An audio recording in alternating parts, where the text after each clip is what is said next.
যে ফোঁটা দিক যাকেই তা দিক, সবাই যেন সুস্থ থাকে। প্রজন্মরা বাঁচিয়ে রাখুক জমকে আয়ুর ঘুষ প্রথাকে। ভাই কপালে বোন কপালে পড়ুক ফোঁটা পাকা চুলে।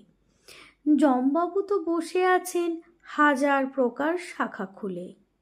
দুয়ারে তার কাঁটা দেওয়ার সবার ঘরে থাকুক স্বজন। স্বার্থপর এই অন্ধ যুগে এখন তাদের খুব প্রয়োজন। অন্তত যে বলতে পারে, লড়তে লড়তে ক্লান্ত হলে বুকের কপাট এই খোলা হাট, না জানিয়ে আসিস চলে। সবার ঘরে একটি দুটি স্কুলের খরচ আকাশ ছোঁয়া।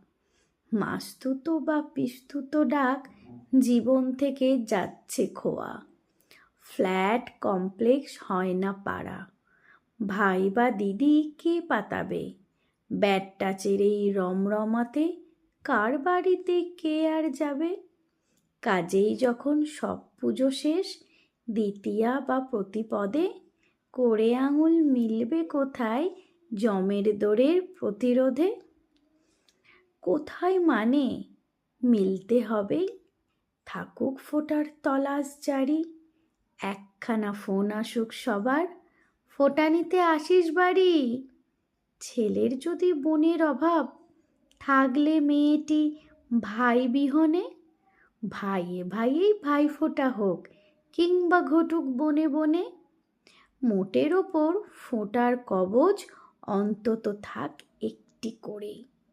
ভাই আর বোনের এই প্রথাটা চলতে থাকুক শতক ধরে।